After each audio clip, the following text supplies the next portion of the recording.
What's up, guys? It's Mibag here, playing another round of Community College Hero. Last time, well, you should just watch the video if you want to find out what happened last time. But where we left off was that I decided to become a hero that wears a hoodie and jeans, I guess, all black with a big old belt buckle that says "The Dick." And now I'm chasing cops, and now I see some stuff flying up in the air, smoke. Do I creep closer to the police? That is the question right now. I kind of want to do it because then I can just use that as an excuse for orientation. So yes, I did go. Hey, Super Sleuth, I got an achievement. That's cool. Alright, cool. And I am successful. You creep to the corner of the restaurant. A fast food parking lot in broad daylight offers you little cover, but the presence of so many customers, coupled with the oversized pickup trucks favored by the locals, allow you to move closer. The back windows of the restaurant are shattered. Glass shards blanket the asphalt. A message is crudely spray painted on the white bricks. The black letters are easy to read against the white brick background. You are what you eat, but you can't see your feet, so stop eating meat. Instead, choose a beet. So it's the vegetarian or vegan villain? The Vivi? Vivi? Vivian? Vivi?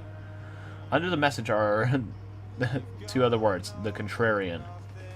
Nah, you're gonna be the vegetarian. You glance to your right and notice something brown and furry on the asphalt about 30 feet away. Cocking your head, you notice the object doesn't move. You squint and determine it's definitely not an animal. Wait, is it a hair? A wig, maybe? One of the officers examines the message and then turns to her partner, spotting you in the process. Not having dealt with the police, you conclude this would be best time to start.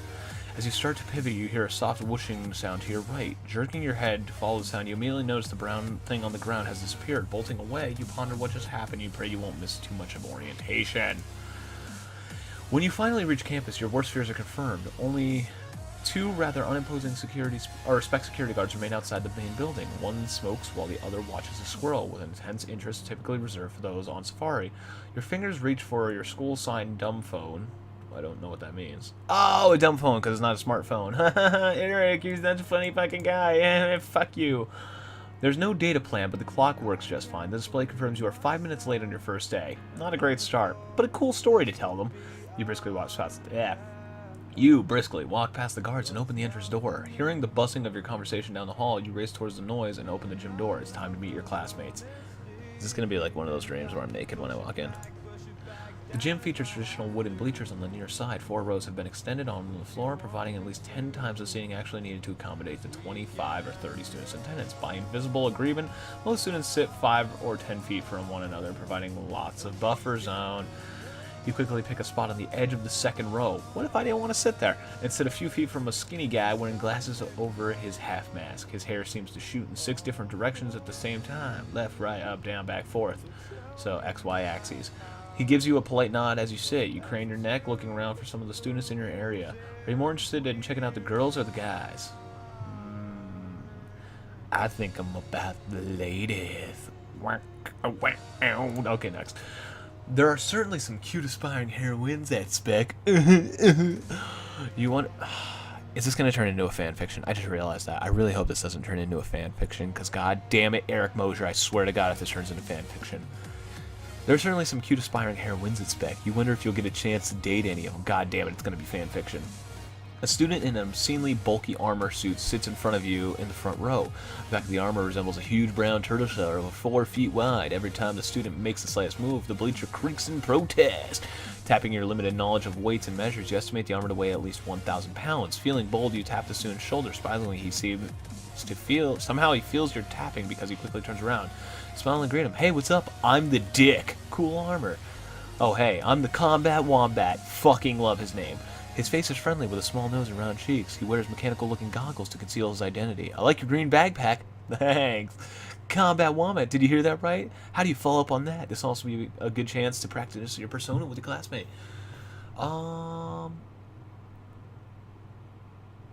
Let's see. Wait, so you're named after a wombat? Did you lose a bet or something? Nah, I had no idea wombats were so impressive looking. Care to tell me more about that? Nah.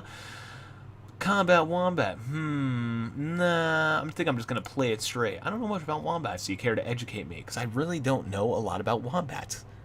What the fuck is a wombat? Well, I know what they are, like, I know what they look like, but really, why would he be a combat wombat? He nods and launches into a diatribe about his namesake. You see, the wombat. His explanation is interrupted as the bleacher violently groans beneath his crushing weight. Wombat excuses himself and rises to stand beside the bleachers. You turn your attention back to the gym floor. A few people you assume are professors sit in a simple metal fold-out chairs. A man with skin color of marble. Let me reread that because I don't think I read that right. A man with the skin color of marble. Marble isn't a color. It's multiple colors. That's why in steaks, if you see fat, it's called marbling. Whatever. Is rocking an immaculate navy single-breasted suit. He leans in and whispers to the woman sitting behind him. The woman wearing glasses 3 sizes too large for her narrow, long face smiles broadly and raises a hand to cover her mouth. She then looks up to scan the students restlessly inhabiting the bleachers. She gives you a stern look, pursing her thin lips. You thought you had managed to slip in relatively unnoticed, but apparently she noticed you arriving late. Not the best first impression. Whatever. A severe woman in a futuristic battlesuit sits on the other side of the marble-skinned man. Based on her scowl, you anticipate she will be bludgeoning him to death with her steel chair if the program does not start soon. An odd figure in a purple cloak glides in seemingly random circles around the chairs. You can't determine the person's gender or age. No facial features escape the hood's shadow. Holy crap, there's a lot of reading in this one. A plump woman in her early 50s bursts out from the equipment room and waves both her hands to the audience. 2 basketballs and a volleyball roll out before she can close the door. She trots up to the podium, which for some reason is marked with North Spec High, and adjusts the microphone downward. It's always best to start with a joke. She smooths her coral jacket and grins, as if already amused by the punchline. Haha, I don't get it yet because I don't know what it is. So I asked the Dean of Prestige School for Heroes, Megacat to fly here to lovely Spec, Nebraska to say a few words. The mere mention of Megacat's name causes a buzz to ripple through the small crowd here at students, so one blinks. Oh no, he's not coming, it's just a joke. Where was I? Okay, what a bitch. Okay, so I asked Megacat to fly out to say a few words, and he asked me, where's Spec? So I said Nebraska, and he's like, where's Nebraska? She smirks before continuing, so I asked him, well, where's New York? Awkward silence follows. Got that right. One of the basketballs continues to roll across the gym floor. One student in the back yells, New York in the house. Okay. Fuck. God damn it, Eric. The others glance sideways at one another. The woman clears her throat. Anywho, I'm being Meg Tolley. Oh, this is Meg Tolley. Not to be confused with anybody else, because, I mean, like, why wouldn't she have a secret identity considering that's... Oh, god damn it, Eric. Anywho, I'm Dean Meg Tolley, and this is my distinct pleasure to welcome you to Spec Community College's brand spanking new Heroes Among Us program. These words elicit an energetic response from the audience. A high-pitched woo-hoo assaults your left ear. A girl sitting beside you dressed as a pink fairy meets masked swordsman tries unsuccessfully to start a Let's Go Spec cheer. Many just clap loudly. How do you respond? I'm not much of a, cheer person.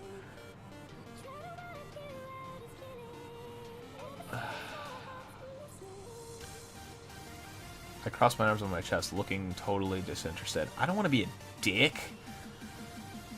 I'm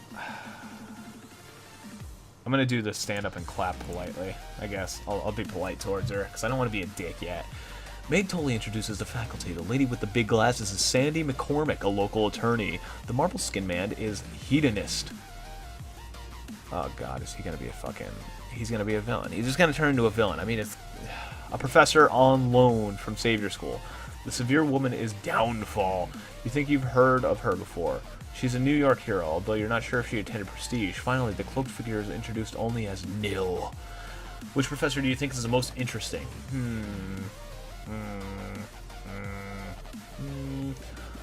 I kind of like Nil. Yeah, I'm gonna go with Nil because I want to know what's up with him. He's like the Snape of the group, I guess. After the professors are introduced, Dean Tolley pulls out a wadded up piece of notebook paper from her jacket pocket. First on today's itinerary is a special little field trip. That's literally how it's spelled here, so I'll show you. Field trip. The dean sings the last 2 words, but it's a big surprise. Wait, but it's a surprise. We've broken you randomly into 8 teams of 4 students each. Come down to the table, she says, pointing to a small folding table on the gym floor. You get your name tag and team assignment. The teams are labeled A through H. Take a left at the gym doors. She motions again. Head all the way down the hall and take the rear exit to the faculty parking lot. Find the van marked with your team letter. I'll see you in a bit. You stand up and step down to the next bleacher level, patiently awaiting your turn as everyone crowds the table. A girl with big blue eyes and wavy blonde hair, dressed as either a narwhal or a unicorn, sticks her name tag on her horn and skips down the hall. You wonder whether her tag will actually stay attached. Oh god, I just read this grabbing the dick name tag. It's grabbing your the dick name tag. You search with your index finger on multiple lists until you find your name included under Team B. You scramble down the hallway, stopping only to pick up Narwhal Girl's name tag and return it to her. It's time to meet the B team. Fuck the A team, I guess. The Professor McCormick greets the B team members in the faculty parking lot. She adjusts her glasses, not quite making eye contact with anyone, as she reviews the document on her clipboard. Okay, people, we're going to Tyler Park for a little team building exercise. I just need to make sure we've gotten everyone here before we hit the road. Let me know when I call your name. Tress, a pale redhead raises her hand. You're not sure why she felt the need to do that in a group of 5 people. Tress makes eye contact with everyone before she speaks, seemingly uncomfortable with this group of strangers. I'm Tress, and I just want to say that I'm super excited to be here. You can't help but notice that Tress has both the shiniest hair and the pointiest nose you have ever seen. Wow, my guy is kind of being a dick. She wears a clingy green bodysuit with small cutouts running down her arms and legs. She looks like about 20 years old. For some reason, she reminds me of a ballet dancer. Something on her just seems very fluid, like one of those smirky post-impressionist paintings. Do you say anything to her?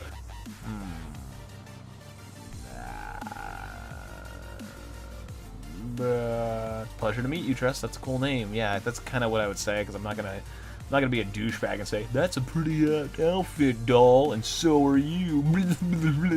I'm not gonna act disinterested, even though I kind of would be. I'd kind of be polite. And I wouldn't be this guy. Oh, your hair is so pretty. You should be on one of those shampoo commercials where the woman dramatically tosses her hair back and bounces around. She just looks so incredibly happy to have such nice hair. Fuck that. I smile politely. It's a pleasure to meet you. Fuck off. She grins. People tell me it's appropriate considering my powers and all. McCormick eyes dart as if trying to determine the name's owner before he or she gets a chance to speak. Stunner? Hey. An imposing slab of humanity flashes an unassuming smile at the group. His golden armor glistens in the early morning sun.